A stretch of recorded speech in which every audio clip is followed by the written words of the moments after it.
Alam mo ba, sa unang pagkakataon sa kasaysayan ng Pilipinas, umabot na sa 60 pesos ang halaga ng dolyar laban sa piso. Para sa marami, isa lang itong numero sa balita. Pero sa ekonomiya, hindi ito basta numero. Isa itong psychological warning level na nagpapakita kung gaano nakahina ang ating currency sa harap ng global crisis. Ang mas nakakabahala pa rito, ang pagbagsak ng piso ay hindi nagsimula sa loob ng Pilipinas. Nagsimula ito libu-libong kilometro ang layo, sa Middle East kung saan ang isang lumalawak na tensyon sa enerhiya at geopolitics ay direktang umaabot ngayon sa bulsa ng bawat Pilipino. Sa video na ito, aalamin natin ang pagbagsak ng halaga ng piso, ang economic crisis ng Pilipinas. Pero bago yan, huwag kalimutang mag-like, comment at subscribe para sa mas marami pang content na tulad nito. Handa ka na ba? Simulan na natin. Ang giyera na umaabot sa bulsa ng mga Pilipino. Maraming Pilipino ang nagtataka kung bakit tumataas ang presyo ng gasolina kahit wala namang giyera sa Pilipinas. Ang sagot ay simple pero seryoso. Alam mo bang halos 98% ng langis na ginagamit ng ating bansa ay imported at karamihan dito ay galing sa Middle East? Kapag nagkaroon ng tensyon sa rehiyong ito, agad tumataas ang presyo ng langis sa buong mundo. Dahil binabayaran natin ang enerhiya gamit ang dolyar, tumataas ang demand natin sa dolyar tuwing may oil crisis. At habang tumataas ang demand sa dolyar, lalo namang humihina ang piso. Ito ang domino effect na hindi agad nakikita ng marami. Ang hindi nakikitang war tax ng mga Pilipino. Sa bawat pagbabayad natin ng kuryente, pamasahe o pagkain, may bahagi doon na epekto ng isang gyerang nangyayari libu-libong kilometro ang layo sa Pilipinas. Ito ang tinatawag na invisible war tax. Hindi ito opisyal na buwis na ini-impose ng gobyerno, pero ramdam natin ito araw-araw dahil sa tumataas na presyo ng bilihin. Ganito kasi ang nangyayari mga kabida. Kapag may tensyon sa Middle East, tumataas ang presyo ng langis sa buong mundo. Kapag tumataas ang presyo ng langis, tumataas din ang gastos sa transportasyon, mula sa delivery trucks hanggang sa fishing boats at farm equipment. Dahil tumataas ang gastos sa pagbibiyahe ng pagkain, tumataas din ang presyo nito bago pa man makarating sa ating mga palengke. Sa Pilipinas, may isang mahalagang dahilan kung bakit mabilis itong nararamdaman ng mga tao. Halos 40% ng inflation sa bansa ay galing sa pagkain. Ibig sabihin, kapag tumaas ang presyo ng bigas, gulay, isda at karne, agad tumataas ang kabuuang inflation ng bansa. Mas malaki ang epekto nito kumpara sa ibang bansa kung saang mas maliit ang bahagi ng pagkain sa inflation. At dahil ang Pilipinas ay isang archipelago na may mahigit 7,000 islands, mas mahal ang paglipat ng pagkain mula sa farm papunta sa lungsod. Kailangan ito ng barko, truck, gasolina at logistics. Kaya kapag tumataas ang presyo ng fuel dahil sa giyera sa ibang bansa, tumataas din ang presyo ng pagkain dito sa atin. Sa madaling salita, kahit walang giyera sa Pilipinas, nagbabayad pa rin tayo ng presyo nito sa bawat kilo ng bigas at bawat litro ng gasolina na binibili natin. Wala man tayong sundalo sa battlefield, ang ekonomiya natin ang nagiging frontline. Ang mas malaking problema, import dependency ng Pilipinas. Isa sa pinakamalaking dahilan kung bakit mahina ang piso ay ang pagiging import-dependent ng ekonomiya ng ating bansa. Halos 63% ng kabuuang trade ng bansa ay imports at halos lahat ng enerhiya na ginagamit natin ay binabayaran sa US dollars. Noong taong 1970, may 6 na oil refineries ang Pilipinas. Ito ang panahon kung kailan sinubukan ng bansa na maging mas independent sa energy supply. Ngulit sa paglipas ng panahon, isa-isa itong nagsara dahil sa kombinasyon ng policy decisions, privatization at kakulangan sa long-term energy planning. Ngayon, isa na lamang ang natitirang refinery sa bansa, ang Petron Bataan Refinery.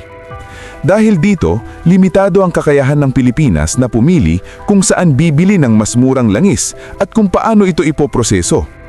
Sa panahon ng global crisis, mas mahal ang maging buyer kaysa producer. Kapag tumataas ang presyo ng langis, tumataas din ang demand natin sa dolyar. At habang tumataas ang demand sa dolyar, lalo namang humihina ang piso.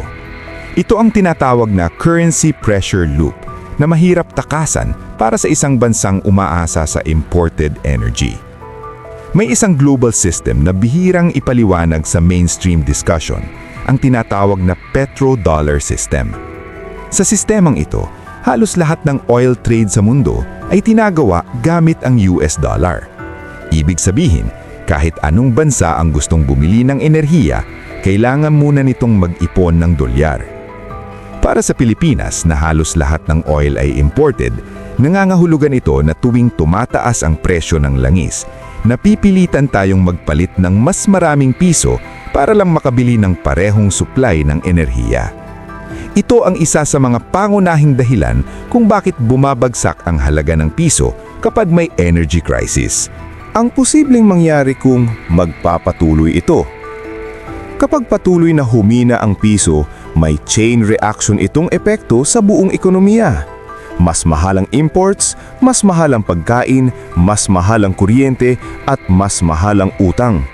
Kapag lumala ang inflation, mapipilitan ang Bangko Sentral ng Pilipinas na itaas ang interest rates para protektahan ang currency. Ngunit kapag tumaas ang interest rates, mas mahal na rin ang housing loans, car loans at business financing. Sa ganitong sitwasyon, maaaring bumagal ang economic growth ng ating bansa. At may isa pang panganib na hindi gaanong napapansin, mga kabida. Mahigit 2.4 million OFWs ang nagtatrabaho sa Middle East at malaking bahagi ng remittances ng Pilipinas ay nagmumula sa rehiyong ito. Kung lumala ang tensyon sa Middle East, posibleng maapektuhan ang trabaho ng maraming OFWs. Kapag bumaba ang remittances, mawawala ang isa sa pinakamalakas na sandalan ng ekonomiya ng Pilipinas at maaari nitong dagdagan pa ang pressure sa piso. Ang tahimik na currency war. Kapag naririnig natin ang salitang giyera, kadalasan bala, sundalo at missile ang pumapasok sa isip natin. Pero sa modernong mundo, may mas tahimik na klase ng giyera na may mas malaking epekto sa ekonomiya ng mga ordinaryong tao. Ito ang tinatawag na currency war. Hindi ito labanan ng armas, kundi labanan ng impluensya sa kung anong pera ang gagamitin ng buong mundo sa kalakalan. At sa labanang ito, kahit neutral ang Pilipinas, nadadamay pa rin tayo dahil ang ating ekonomiya ay nakaangkla sa sistemang hindi natin kontrolado. Noong 1970s, matapos alisin ng Estados Unidos ang dollar sa gold standard, kailangan itong humanap ng paraan para manatiling malakas ang halaga ng dolyar. Kaya nakipagkasundo ito sa Saudi Arabia at iba pang oil-producing countries na ibenta ang langis gamit lamang ang US dollar. Kapalit nito ay military protection at strategic support mula sa Amerika. Dahil dito, napilitan ang halos lahat ng bansa sa mundo na mag-ipon ng dolyar para lamang makabili ng enerhiya. Sa madaling salita, kung gusto mong bumili ng langis, kailangan mong bumili muna ng dolyar. At dahil lahat ng bansa ay nangangailangan ng enerhiya, lahat ay nangangailangan din ng dolyar. Ito ang dahilan kung bakit hanggang ngayon ay nananatiling pinakamakapangyarihang currency sa mundo, ang US dollar. Petro-yuan versus petrodollar. Ngunit sa nakalipas na dekada, may mga bansang nagsimulang hamunin ang sistemang ito. Ito ang tinatawag na BRICS, ang Brazil, Russia, India, China at South Africa. Layunin nilang bawasan ang pagdepende ng mundo sa US dollar at magtayo ng alternatibong financial system na hindi kontrolado ng kanluran. Mas lalo itong naging seryoso nang sumali sa grupo ang ilang malalaking oil producers tulad ng Iran at United Arab Emirates. Dahil dito, halos 40% ng global oil production ay konektado na sa block na ito. Ibig sabihin, unti-unting nabubuo ang isang alternative energy trading network na hindi gumagamit ng dolyar. Isa sa pinakamahalagang hakbang ng China ay ang pag-introduce ng tinatawag na Petro-yuan. Isang sistema kung saan maaaring bumili ng langis gamit ang Chinese yuan imbes na US dollar. Sa unang tingin, mukhang maliit lang itong pagbabago. Pero sa global finance, isa itong malaking hamon sa dominance ng dolyar. Kapag mas maraming bansang ang nagsimulang gumamit ng yuan sa pagbili ng langis, bababa ang demand para sa dolyar. At kapag bumaba ang demand para sa dolyar, bababa rin ang kakayahan ng Estados Unidos na kontrolin ang global financial system. Ito ang dahilan kung bakit ang mga pagbabago sa oil trade currency ay hindi lang economic issue kundi geopolitical issue rin. Sa loob ng maraming dekada, ang Middle East ang sentro ng global oil supply. At dahil ang langis ang pinakamahalagang enerhiya sa modernong ekonomiya, ang sino mang may impluensya sa rehiyong ito ay may impluensya rin sa global currency system. Kapag may bansang nagsimulang magbenta ng langis gamit ang ibang currency bukod sa dolyar, nagiging banta ito sa petrodollar system. At sa kasaysayan, maraming ganitong hakbang ang nasundan ng sanctions, economic pressure o military conflict. Dahil dito, naniniwala ang ilang analysts na ang tensyon sa Middle East ay hindi lang tungkol sa seguridad, kundi tungkol din sa kontrol sa global financial order. Bakit nadadamay ang Pilipinas kahit hindi tayo kasama sa laban? Sa kasalukuyang pagbabago ng global financial system, maraming bansa ang napipilitang pumili kung saan sila susuporta. Sa lumang petrodollar system o sa umuusbong na multipolar currency world. Ngunit para sa mga bansang tulad ng Pilipinas na heavily dependent sa imports, wala tayong luxury na maging insulated sa epekto nito. Kahit neutral ang Pilipinas sa geopolitical conflicts na nangyayari ngayon, hindi neutral ang ating ekonomiya sa epekto nito. Habang naglalaban ng malalaking ekonomiya para sa kontrol sa energy trade at currency influence, ang mga developing countries ang unang nakakaramdam ng epekto sa kanilang inflation, exchange rate at cost of living. Kaya kahit hindi tayo kasama sa negotiation table, kasama tayo sa nagbabayad ng presyo ng resulta nito. Habang unti-unting nagbabago ang global financial system mula sa isang dollar-dominated world papunta sa multipolar currency structure, kailangang tangungin ng Pilipinas kung paano nito proprotektahan ang sarili nitong ekonomiya. Dahil hanggat nakaasa tayo sa imported energy at foreign currency para sa basic needs ng bansa, mananatili tayong vulnerable sa mga conflict na hindi naman natin sinimulan, ngunit tayo ang nagbabayad ng epekto. Sa panahon ng currency wars, ang tunay na lakas ng isang bansa ay hindi lamang nasusukat sa military power, kundi sa kakayahan nitong kontrolin ang sarili nitong enerhiya, supply chain at financial independence. Hindi natin kontrolado ang global events, pero may kontrol tayo sa sarili nating financial decisions. Sa panahong mahina ang currency, nagiging mas delikado ang sobrang utang, ang pagdepende sa iisang income source at ang paghawak lamang ng savings sa iisang currency. Mas nagiging mahalaga ang diversification, financial flexibility at paghahanda sa posibleng pagtaas ng interest rates.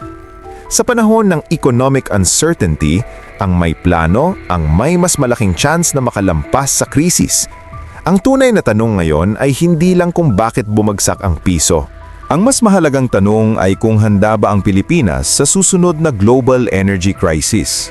Hanggat nakaasa ang bansa sa imported fuel at external markets para sa enerhiya, mananatiling vulnerable ang ekonomiya sa mga conflict na nangyayari sa ibang bahagi ng mundo. At habang tumataas ang halaga ng dolyar, mas lalo itong mararamdaman ng bawat Pilipino sa gasolina, sa kuryente, sa pagkain at sa halaga ng bawat pisong hawak natin araw-araw. At sa huli, naiiwan tayong magtatanong, ano nga ba ang tunay na halaga ng isang humihinang piso? Hindi lang ito tungkol sa exchange rate, hindi lang ito tungkol sa dolyar. Ito ay tungkol sa presyo ng pagkain sa hapag ng bawat pamilya, sa pamasahe papunta sa trabaho, sa kuryenteng ginagamit natin gabi-gabi at sa kinabukasan ng ekonomiyang ating inaasahan. Sa likod ng bawat galaw ng currency market, may mga ordinaryong Pilipino na tahimik na nag-a-adjust araw-araw. Mga pamilyang kailangang magtipid, mga negosyong kailangang magbawas, at mga manggagawang kailangang maghanap ng paraan para makasabay sa tumataas na gastos ng buhay. Habang nagbabago ang balanse ng kapangyarihan sa pagitan ng malalaking bansa, ang tanong para sa atin ay hindi kung sino ang mananalo sa global stage. Ang tanong ay kung handa ba ang Pilipinas sa mundong mabilis na nagbabago. Handa ba tayo sa mas mahal na enerhiya, mas mahinang piso, at mas hindi tiyak na ekonomiya? Dahil sa panahon ng global uncertainty, ang tunay na lakas ng isang bansa ay hindi lang nasusukat sa laki ng ekonomiya nito, kundi sa kahandaan ng mamamayan nito. Ikaw, kabida, sa tingin mo ba ay handa ang Pilipinas sa susunod na economic shock na maaring dumating?